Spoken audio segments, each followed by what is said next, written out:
Hi, and welcome to Bush History. My name is David Bush. I teach AP US History, and this is the beginning of a set of timelines, if you will, on American history, starting in the year 1754 and going up to the present day. I like to start in 1754 because I consider that the beginning of my curriculum. I know the period prior to 1754 is called a period of salutary neglect.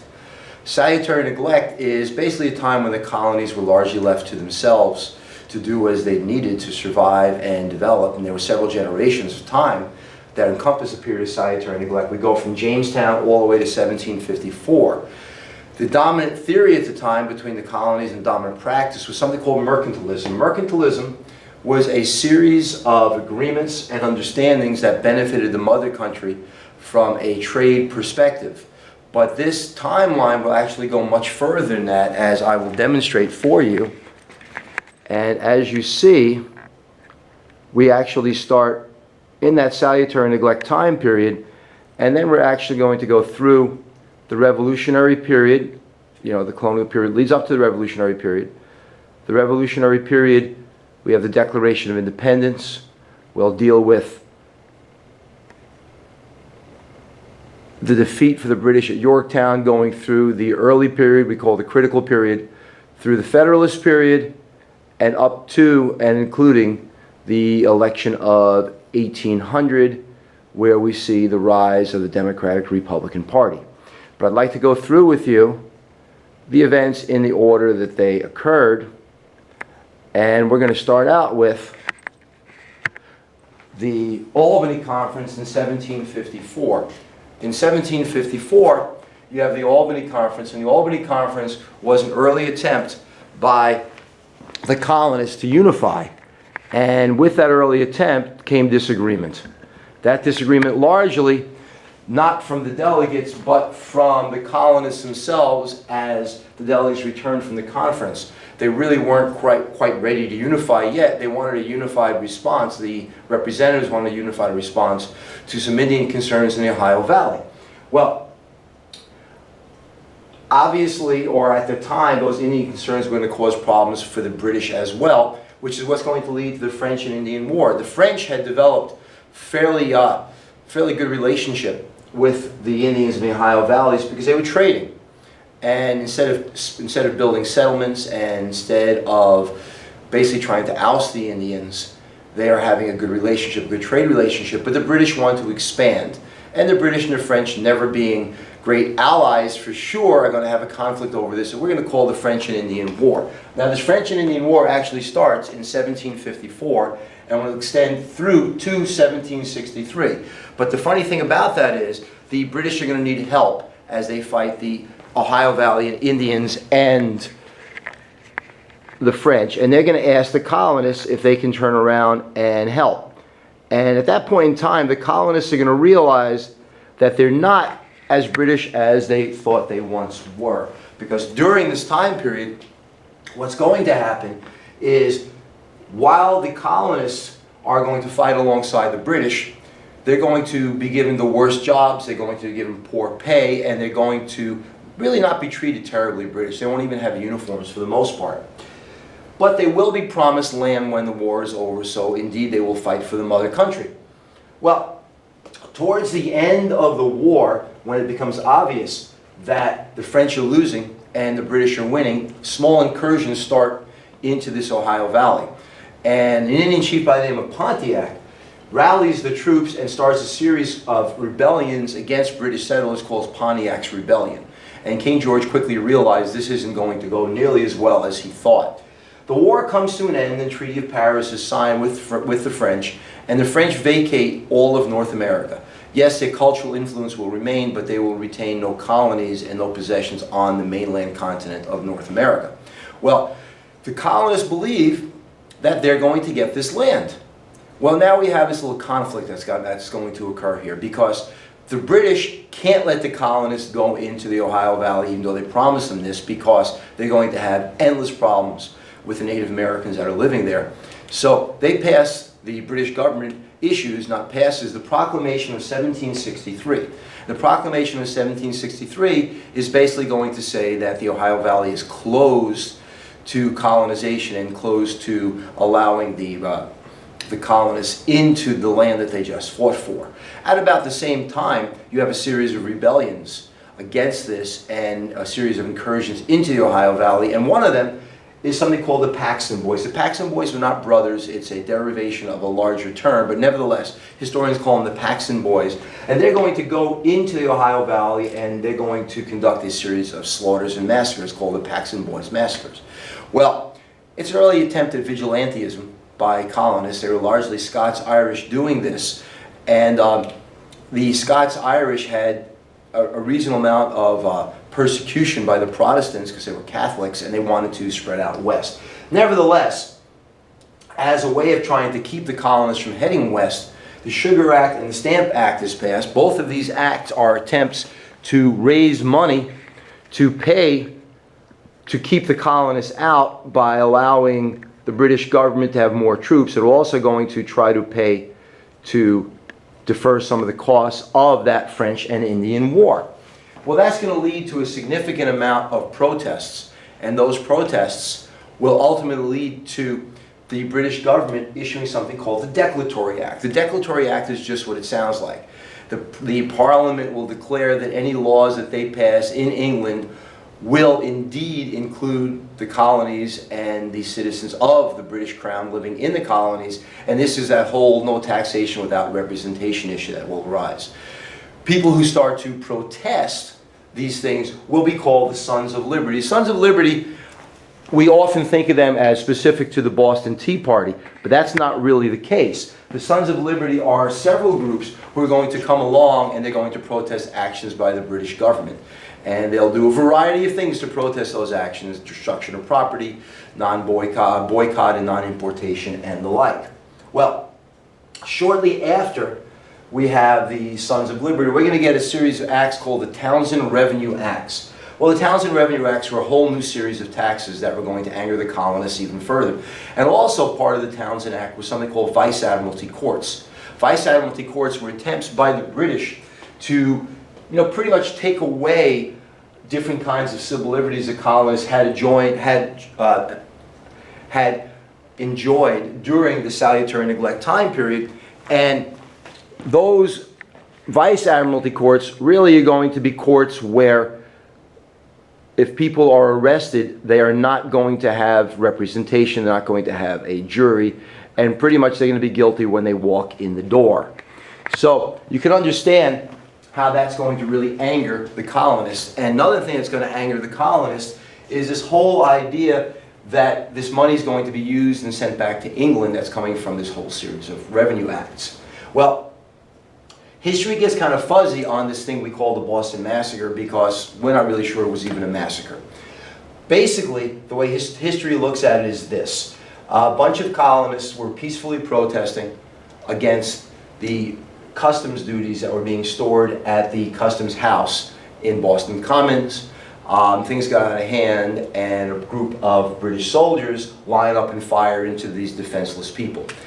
Not terribly likely because there's another side to this completely. As it turns out, the Sons of Liberty, who are sometimes the group that are called, that led what's called the Boston Massacre on the colonial side, they had been drinking all day, led by Sam Adams, and they decide they're going to go out on a cold March morning. Nevertheless, led by Sam Adams, a bunch of fairly drunk colonists are out yelling and throwing things at British soldiers who were guarding the Boston Customs House.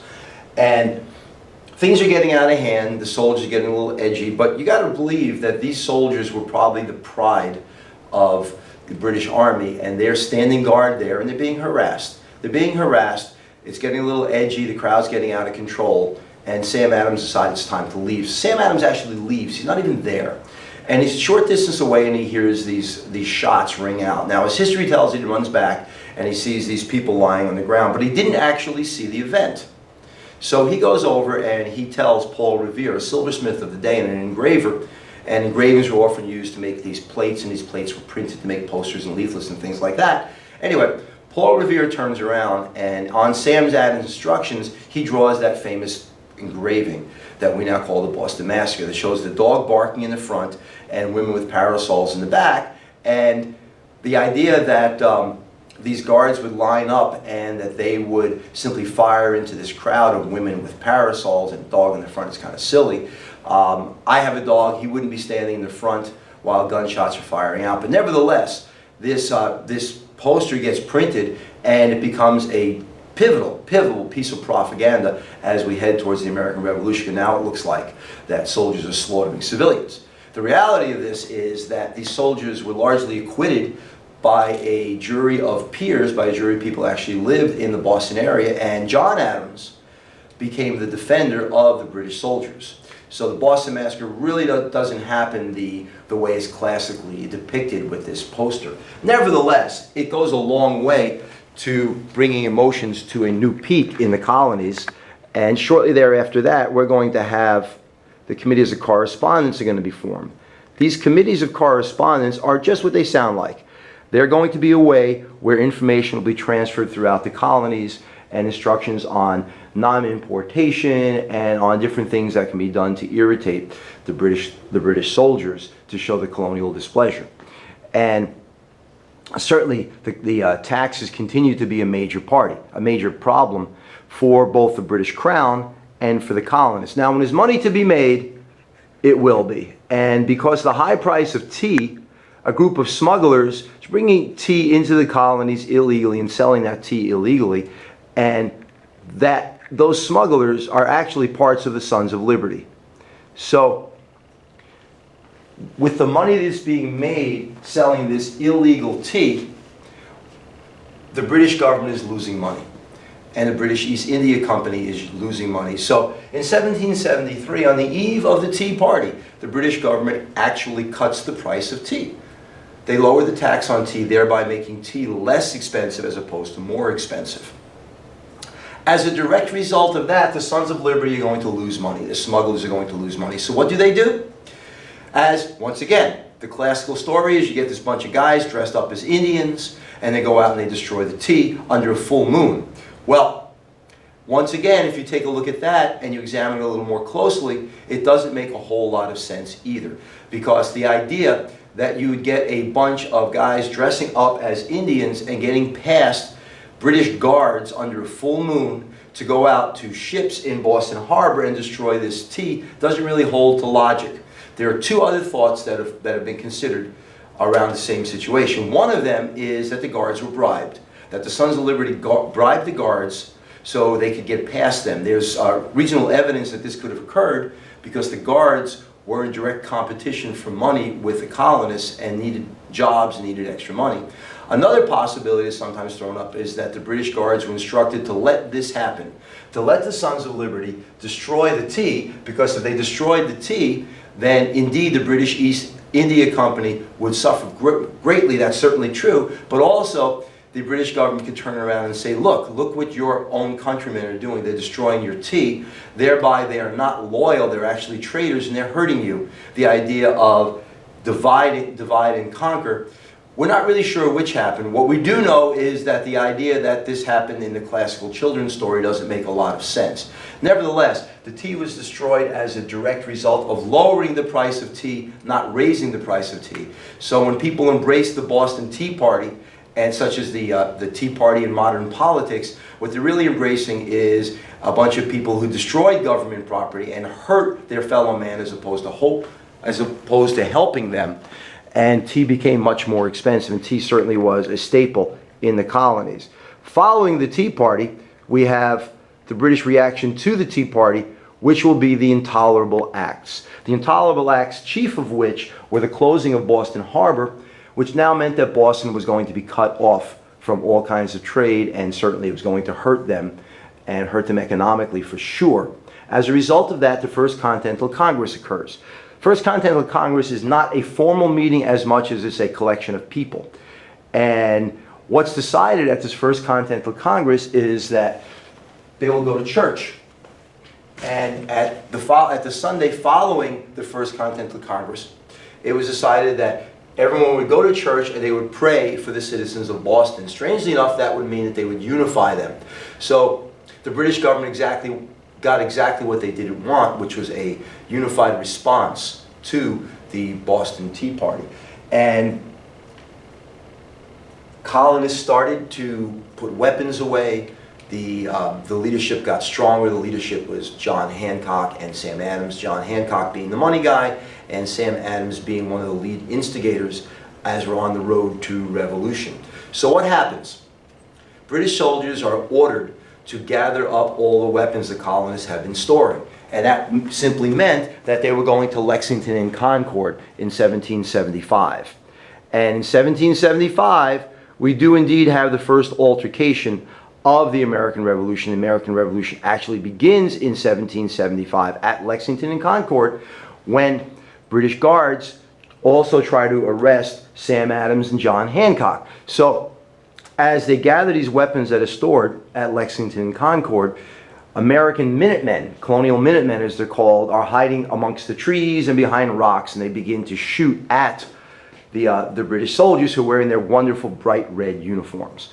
And as what were thought to be successful British soldiers march back to Boston, they are being harassed all the way back by these Minutemen.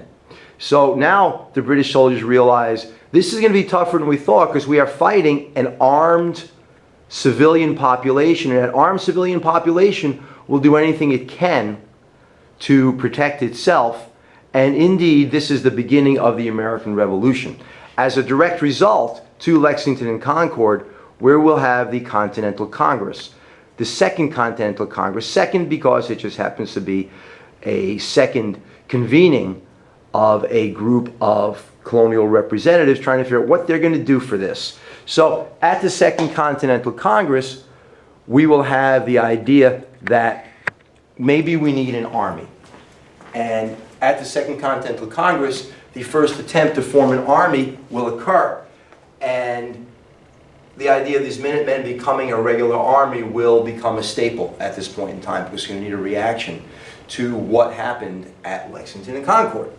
So the Continental Army is formed at after Lexington and Concord, and in January of 1776, Thomas Paine is going to write that very compelling pamphlet called Common Sense, in which the whole debate of American independence now becomes one for the general public to discuss. And in Common Sense, what Thomas Paine will say, does it make sense that an island govern a continent?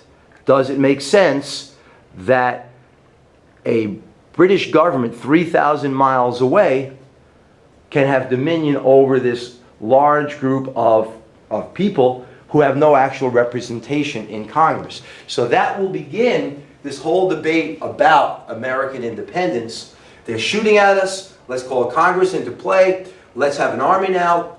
Thomas Paine is going to write this down and say, listen, this doesn't make a lot of sense.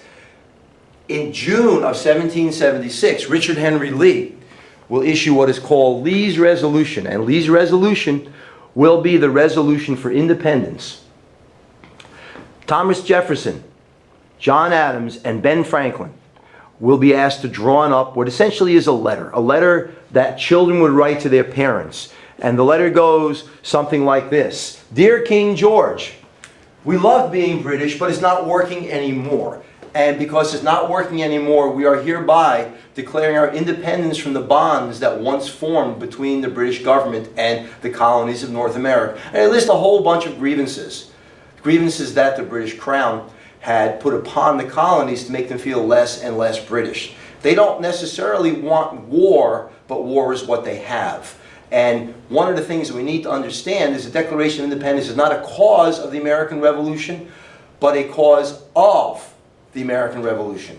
The American Revolution had begun in 1775 with Lexington and Concord, and this reaction would be the Declaration of Independence, and the Declaration of Independence had been caused by the direct events at Lexington and Concord. The colonists aren't looking to pick a fight, but a fight they have. And they're writing to King George basically saying, because of these actions taken against us, we can no longer be a British colony, and we are hereby declaring our independence. So the Declaration of Independence actually occurs about a year into the Revolution and does not directly cause the Revolution.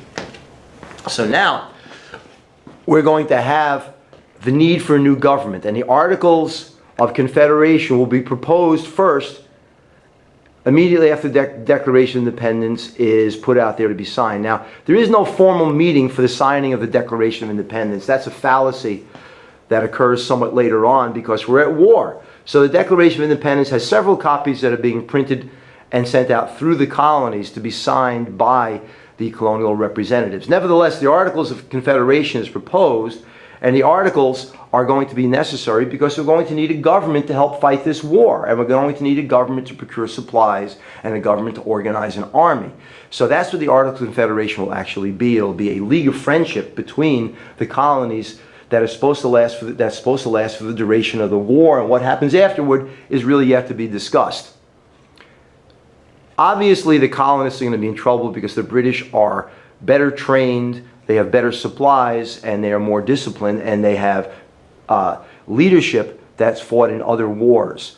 The Continental Army has its own problems, but it also has benefits. One of the benefits it has is it's a familiarity with the terrain, and when you know the terrain and you have loyal support, the support of the colonists and the local people being chief, you're going to ultimately do better, but it's going to take a while. And the first victory occurs at Saratoga. This is Saratoga, New York, in which the Continental Army actually has this huge victory over the British. And as a result of that, the French, it's not so much the French realize that we could win the war, which now certainly is a real possibility, but what they do realize is that there could be a reconciliation between the British colonies and the former mother country, and they don't want this reconciliation. The French don't want this reconciliation. They would much prefer to bleed the British, because the longer the war goes on, the weaker the British become, and as the British become weaker, they will be easier for the French to fight in every subsequent war that's going to occur afterwards. So the French actually join the war because they want to stretch the war out as a result of Saratoga, and fear this British alliance with the former North American colonies of the United States of America. So the French join the war with the idea that they will help the Americans defeat the British, hoping for some kind of post-war alliance, and also drag the war on a bit longer. So now we're going to move to the end of the war. The end of the war actually does occur at Yorktown in 1781, and this is the whole thing where Washington has backed up Cornwallis, and Cornwallis has nowhere to go, and at the same time the French fleet actually shows up, and the French fleet is going to surround Cornwallis to prevent his escape, and he will ultimately have to surrender. Of course, he doesn't actually surrender because he's drunk, and he sends his aide to surrender to Washington, which is actually an affront, because in those days it was gentlemanly for the defeated to surrender by handing over his sword. But nevertheless, that is what's going to happen, and we're going to have the new nation. The Articles of Confederation will be quickly ratified. They'll be quickly ratified, and we'll now have the first formal government of the United States, still being led by the Continental Congress. In 1783, we'll have the Treaty of Paris. There are a whole bunch of these through American history. They must really like the food in Paris, and I do too, as a matter of fact. But nevertheless, shortly after the Treaty of Paris, we have a letter that's circulated that's called the Newburgh Conspiracy. And what's happening is leaders of the Continental Army have not been paid. They haven't been paid what they thought they'd be paid in terms of land grants and bonuses. And there's a debate about whether they will have a coup d'etat and overthrow this young government. Well, George Washington gets word of this and goes over to Newburgh, New York, where there's an encampment, and basically says, this isn't what we fought for, and we're not going to continue this war because we're having this endless cycle of wars. We fought to have a civilian government, and a civilian government we will have. And this becomes the whole idea of military subordination to civilian authority, which lasts to this day in the United States, and it's really a testament to George Washington's greatness, that he didn't seize the moment because he probably could have become a king or an emperor at the time his popularity was so high. So now we're going to settle into this period that historians call the critical period. Will we make it? Will we indeed become an independent nation governing ourselves, or will we fail as so many other countries have failed following their revolutions? one of the first things that occurs is, what do we do with this land in the Ohio Valley? Thomas Jefferson pens the the land ordinance of 1785, and that land ordinance becomes the basis for American expansion. It involves surveying land and dividing land into 640 square acres. And those square acres become the basis for all kinds of surveying and straight line boundaries and setting up for government centers within the states as we expand into the Ohio Valley. Not yet thinking about the far west, but the same plan will essentially follow. Well, in 1786, as we're in this critical period, some fear that this government is not strong enough and that we need a stronger national government because there's so many competing factions. During the war, the idea that we would be able to be unified against a common enemy made a lot of sense to people. But it's not making sense after the war to a group of people who are called nationalists. These nationalists, there are people like John Jay and Alexander Hamilton, and they're going to call for a convention in Annapolis, Maryland in 1786. Except for the most part, people don't show up because this idea of a small centralized government is really not that attractive. So Annapolis falls flat on its face. Now, the people who want this strong government, they are indeed called nationalists.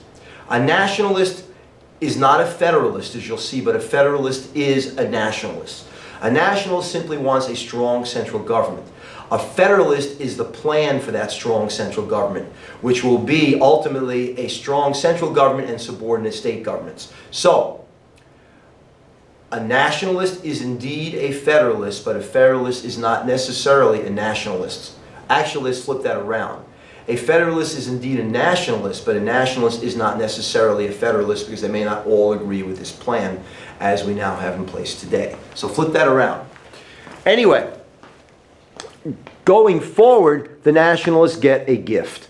Shadys Rebellion. Daniel Shay, in 1787, leads a taxpayer revolt in Massachusetts in which they refuse to pay taxes that the Massachusetts state government has thrust upon them. Massachusetts state government wants taxes paid in gold, and these guys simply don't have the money to pay it in gold. They don't have the gold available to them.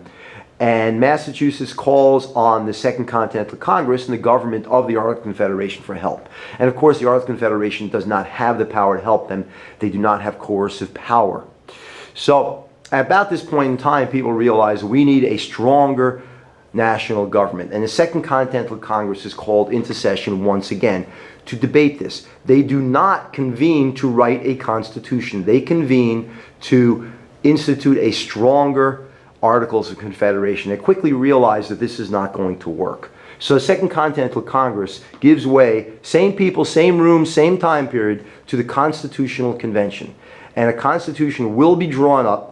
And that constitution is largely drawn up in secret because the delegates do not want the general population to know that they're giving up on the Articles of Confederation because they fear anarchy will occur. At the Constitutional Convention, the biggest debate is who shall have power. A group arises. This is the beginning of political parties as we know them in the United States. A group arises known as the Federalists, and the Federalists hatch a plan. And the way the Federalist plan works is like this. They believe that they should have a strong central government led by the elite. This ethical elite, as will be called later on in history, will lead the larger population. That larger population being mostly farmers, and those farmers that these Federalists believe really are not equipped to run a government. Well, the farmers are the majority, and they don't like this whole idea of a strong central government. So there's going to be a debate. The people who are against this strong central government will in time be called anti-federalists, and the people who are for this strong central government with series of subordinate state governments will be called federalists. Well, in order to convince the masses that this federalist idea works, a series of articles are written called the Federalist Papers. Those Federalist Papers, penned largely by John Jay, assure these anti-federalists that a strong government of intelligent, well-schooled people really has the best interests of the nation at heart. And that is really better for the entire nation, that you can't have this whole idea of everybody participating in government. You need the people who know how to govern, given the power to govern. Well, this still isn't going too well, and Thomas Jefferson probably the largest of the Anti-Federalists and the strongest of the Anti-Federalists, is not even there for this discussion as he is in Europe at this time. So what's hatched is a compromise, and this compromise is going to go like this. The compromise is basically going to say that, here we go, is basically going to say that the Federalists will guarantee that the federal government will not become too strong. They will write what's called a Bill of Rights, and they will write it into the Constitution after ratification. Well, the Anti-Federalists go for it, and this becomes a grand deal between the Federalists and the Anti-Federalists. This is obviously where the two parties that we know today are ultimately going to evolve after a long kind of winding road to get there. Nevertheless, so the Constitution will be ratified in 1788, and the first thing they're going to do is unanimously vote for George Washington to be President of these United States. We need a leader. George Washington is a logical choice, the leader of the American Revolution, the leader of the Continental Army, and he indeed will become the first President of the United States, John Adams being his Vice President. The Constitution, just as a point of order, is largely written by James Madison. He's called the father of the Constitution and one of the chief Federalists of the time period. In time, he will actually become a Democratic Republican, so things do change. Nevertheless, the first law that George Washington signs will be called the Judiciary Act. The Judiciary Act of 1789, which will ultimately set up the conflict that we know as Marbury versus Madison. It's going to give George Washington dominion over the court system and allow him to appoint judges. At the same exact time, we'll have the French Revolution, and that debate will ensue as to what should we do with the French Revolution. We will stay out of it, but it will still be a debate on a government level in the United States. So the first task is, what do we do with these war debts that we've been unable to pay going from the Revolutionary War? Alexander Hamilton is the first Secretary of Treasury, along with Thomas Jefferson being the first Secretary of State, and he's going to come up with something called Hamilton's Assumption Plan. And what it really means is the federal government will assume the debts that had been incurred by the states to pay off to France largely. Well, that's going to anger the southern states, who were mostly anti-federalists, because now they say, oh, this big power grab by the federal government, because now these southern states are going to have to pay taxes to pay a debt that they largely did not incur during the Revolutionary War. So in order to please the southern states and get them to go along with it, we now have another compromise. Whole bunch of series of compromise which will be dealt later on with on a topic by topic level. And part of that compromise is going to be, let's give the capital to the South. And the capital will be moved from New York to the Potomac in 1790, and that actually be on land that was purchased from George Washington, so he's an early real estate magnate. In either case, the capital is going to be moved to the Potomac in 1790, and we will then have the building of what will be called the Executive Mansion. It will not be called the White House until Teddy Roosevelt is president. So, the capital will be moved in 1790, and keeping the grand deal, keeping the deal, in 1791 the Bill of Rights is added to the Constitution, in which our rights are actually codified. And now that we have these codified rights, this very strange deal between the Federalists and Anti-Federalists has actually come to pass. And aren't we glad it did? Wouldn't it be great if modern political parties could do things along these lines? Well, shortly thereafter, in order to institute support for the French government, we have what's called the Citizen Guinée affair. Citizen Guinée is a French ambassador who's coming to the United States to try to get the United States to support France in its endless problems in Europe, especially with the British. Now, the idea of aligning with France against the British probably would not be a great idea for us, and because we're a young nation and we just defeated the British, now we're going to align again against them, so that's not going to go so well. And of course the French Revolution is going underway, so it's the government du jour in France, and who we can actually support. So Washington says, no, we don't want any part of this one, and we largely stay out of it. But there is an undercurrent of support to do this in the United States, and that there's some further political division there. Well, one of the ways that Hamilton is going to finance his grand plan, his assumption plan, is to impose a series of taxes.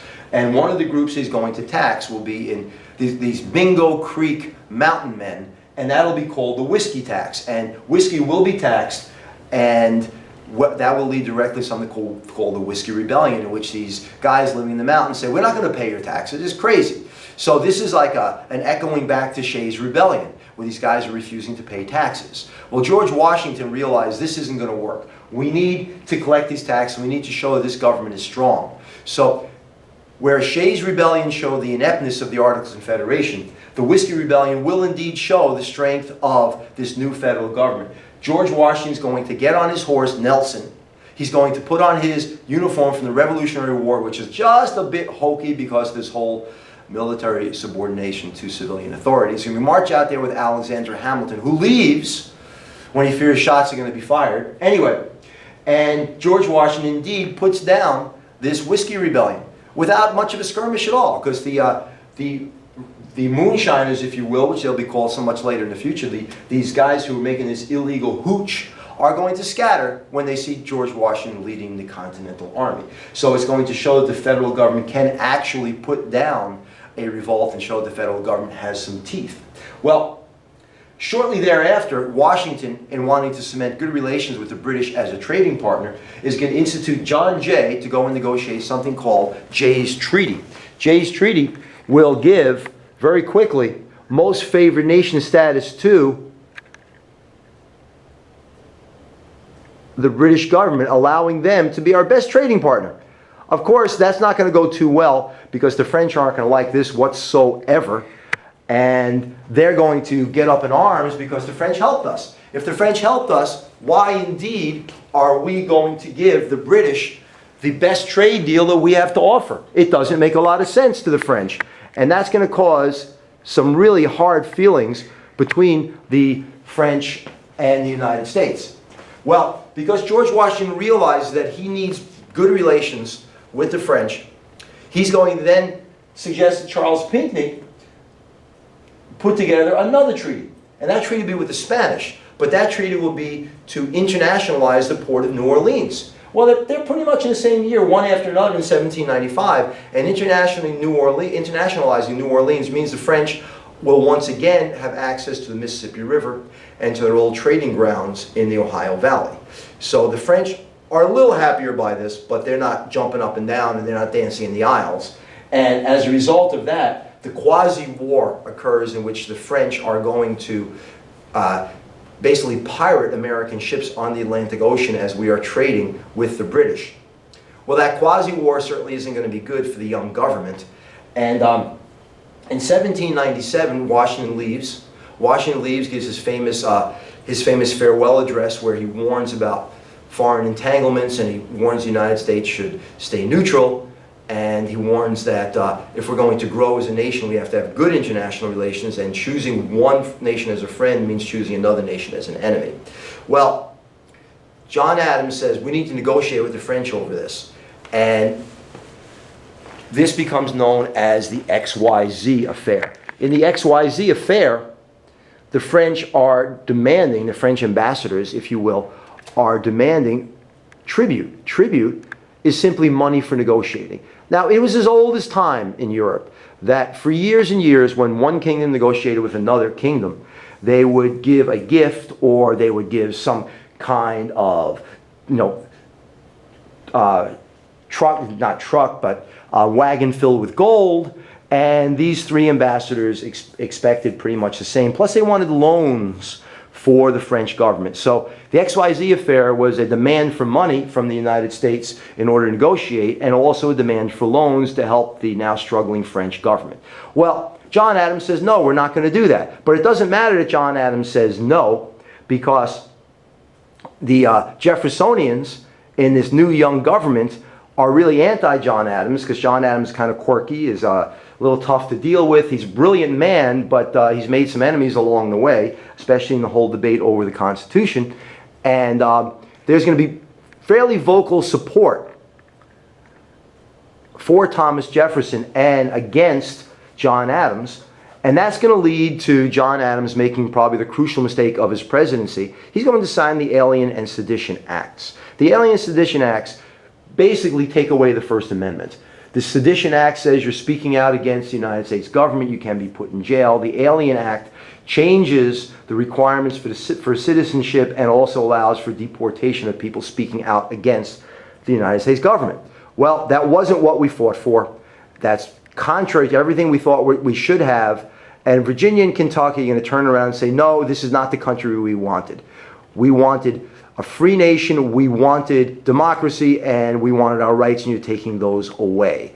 So Virginia and Kentucky actually become the first ever attempt at pulling away from the United States government, and the first attempt at secession.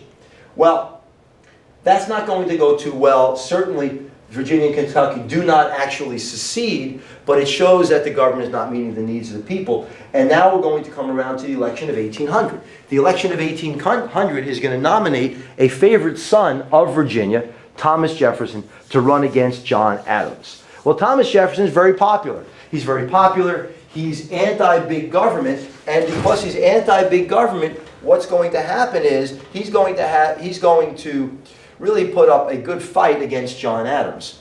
Well, with no clear winner, it goes to the House of Representatives. And after 36 ballots, the House of Representatives turns around and names Thomas Jefferson as the President of the United States. Well, John Adams fit to be tied. There are no guns in the streets. There's no horses. There's no soldiers against this. It's called the Peaceful Revolution, and it's only called the Peaceful Revolution because it doesn't turn violent. John Adams is not happy with this. However, as a result of the election of 1800, we will have a shift in United States government from this Federalist idea to this Jeffersonian idea, which will also be called the Jeffersonian Republicans, and in time they will be called the Democratic Republicans, because Jefferson does not want his name connected specifically to the political party because he wants it to live beyond him. So what happens here? We start as a young nation. We are going to protest against our parents. And that protest will lead to our parents trying to punish us with the various duties and acts. Well, we're going to turn around, we're not going to react too well to that, and our parents are going to turn around, they're not going to react too well. So we're going to have the Boston Massacre, we're going to have the Boston Tea Party, we're going to have the intolerable acts leading ultimately to Lexington and Concord, and then the Declaration of Independence. Well, we're going to finally win this battle with our parents. They're going to let us move out. It's more that they give up than we actually win, but they're going to let us move out. Now they're going to let us try to govern ourselves. So we're going to move into our new country, so to speak. The Articles of Confederation will be the governing body for us, but this Continental Congress is going to have all kinds of difficulties. They realize you can have too much freedom. As a result of having too much freedom, the Federalists rise and say, listen, we need a stronger government. Well, when the Federalists rise and say we need a stronger government, we will indeed get a stronger government under the Constitution of the United States, which is going to be ratified in 1788. And then the Constitution will be tested. It'll be tested with the Whiskey Rebellion and in the whole Adams-Jefferson debate. Adams and Jefferson are friends and they are political enemies. They agree on most things on a personal level and disagree on many things on a political level. John Adams believing we need a strong national government, the whole federal system, and Thomas Jefferson really believes that we're more a nation of farmers. And with the election of 1800, we will have a shift in political ideology from the Federalists to the Democratic Republicans, and that will launch what's called the Agrarian Era with the rise of Thomas Jefferson. So now we have the writer of the Declaration of Independence running the government of the United States. And that will end this first installment of our timeline from 1754 to 1800.